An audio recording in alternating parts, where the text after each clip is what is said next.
नमस्कार, आप देख रहे हैं यंग भारत न्यूज और मैं हूं आपके साथ ज्योति यादव।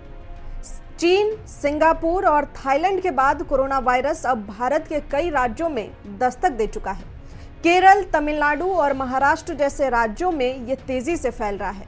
दिल्ली, हरियाणा, केरल और कर्नाटक में एक बार फिर से कोरोना वायरस के मामले सामने आने लगे हैं। दिल्ली सरकार ने हालात को देखते हुए सभी अस्पतालों को सतर्क रहने और जरूरी संसाधनों की उपलब्धता सुनिश्चित करने का निर्देश दिया है। अस्पतालों को बेड, ऑक्सीजन, वेंटिलेटर और वैक्सीन की पर्याप्त व्यवस्था भी रखने को कहा गया है। कल तक कोरोना के टोटल दिल्ली में 23 केस आए थे और वो प्राइवेट लैबों में से आए हैं। दिल्ली सरकार इसको पहले देखना चाह रही है कि ये पेशेंट दिल्ली के थे कि दिल्ली से बाहर से आए थे। एक ही अलग विषय है। जो हम देख रहे हैं कि ये बाहर से, दिल्ली से बाहर से आए थे कि इंडिया से बाहर से आए थे। दूसरा, तैयारी के रूप में हमारे सारे मेडिकल सुपरिटेंडेंट से बात हो रही है, डॉक्टर्स की सारी टीमों से बात हो रही है।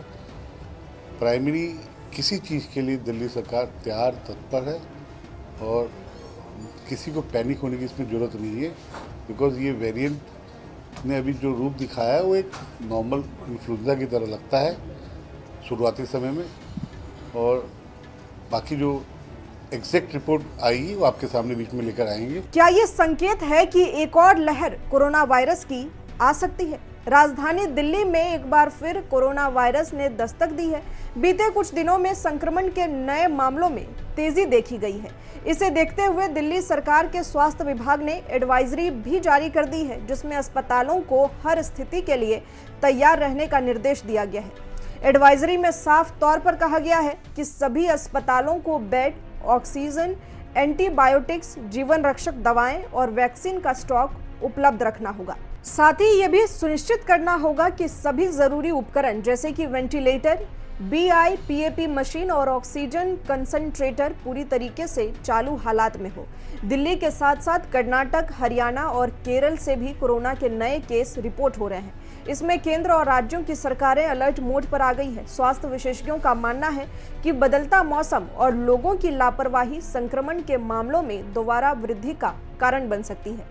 बेंगलुरु और गुजरात से उत्तराखंड आने के बाद एम्स ऋषिकेश की एक डॉक्टर समेत 2 महिलाओं को कोविड-19 की पुष्टि हुई। डॉक्टर को घर पर ही आइसोलेशन में रखा गया है, जबकि दूसरी महिला जो धार्मिक आयोजन में शामिल होने आई थी, उसे कई स्वास्थ्य समस्याएं भी है और उसे एम्स में भर्ती कराया गया है। क्योंकि कल दो मरीज पॉजिटिव आए और अभी तक अगर हम देखें जाए जनवरी से लेके अभी तक मई तक, तो अभी तक हमारे 5 केस पॉजिटिव आए थे। 5 केस पॉजिटिव में एक देवास का केस था, उसमें से हमारे इंदौर जिले के 4 ही केस है। कल 2 जरूर पॉजिटिव आए, उनको हल्के से सर्दी, खांसी, बुखार और इस तरह के लक्षण थे। उन लक्षणों में उन्होंने अपना प्राइवेट लैब में, उन्होंने सोडानी लैब में गए और वहाँ पर उनको डॉक्टर को बताया होगा किसी को, और उन्होंने सोडानी लैब से उसको जाँच कराई। जाँच कराने के दौरान वो कोविड के पॉजिटिव पाए गए। क्योंकि अभी कोविड के से ज़्यादा पेशेंट नहीं निकल रहे हैं और जो गाइडलाइन के हिसाब से है कि उनको पेशेंट को या तो आइसोलेशन कर देगा या फिर उनको घर पे ही रहना है और सिम्टोमेटिक उनको ट्रीटमेंट लेना है। वो पेशेंट व्यवस्थित है, वो OPD में दिखाया था और उनको कोई ऐसी तकलीफ है ही नहीं है। हाँ, उनका ट्रेवल हिस्ट्री, एक का केरल का ट्रेवल हिस्ट्री है और एक का 33 साल की एज है और एक 33 साल की उम्र है और दोनों मेल पेशेंट हैं।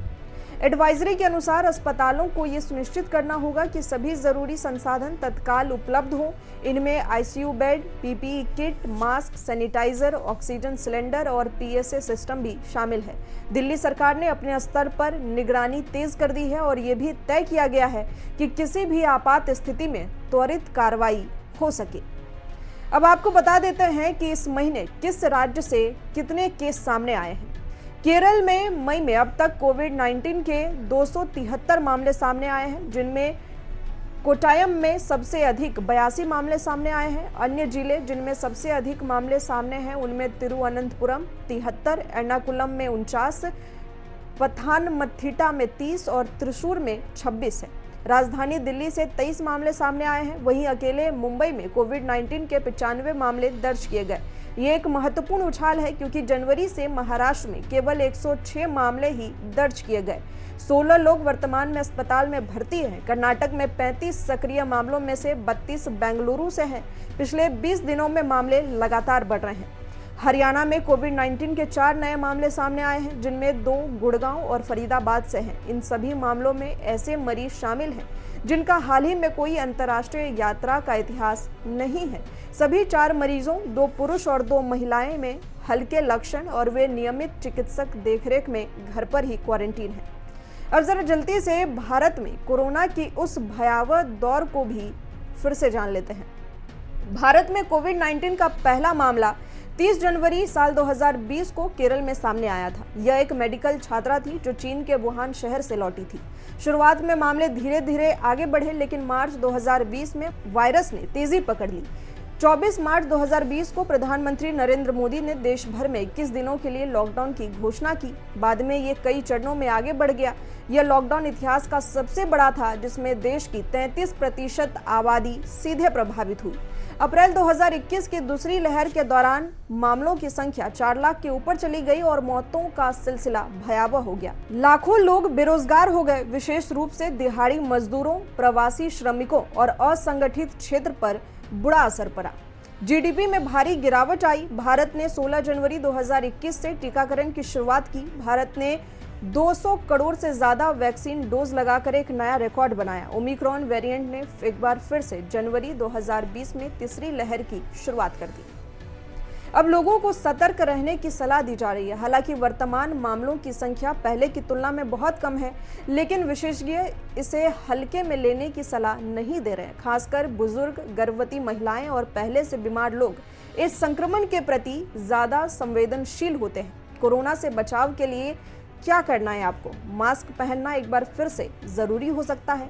सार्वजनिक स्थानों पर दूरी बनाए रखें। वैक्सीनेशन पूरा करें और बूस्टर डोज लें। भीड़भाड़ से बचें। हाथ धोने की आदत एक बार फिर से बना लें। कोई भी लक्षण दिखे तो तुरंत जांच करवाएं। क्या आप इन सब के लिए तैयार हैं? और कोरोना के जिस तरह से मामले एक बार फिर से देश में बढ़ रहे हैं, इसको लेकर आपकी राय क्या है? कमेंट कर हमें जरूर बताएं। इसी तरह की तमाम बड़ी खबर के लिए जुड़े रहें हमारे साथ। हमें यंग भारत सच के साथ।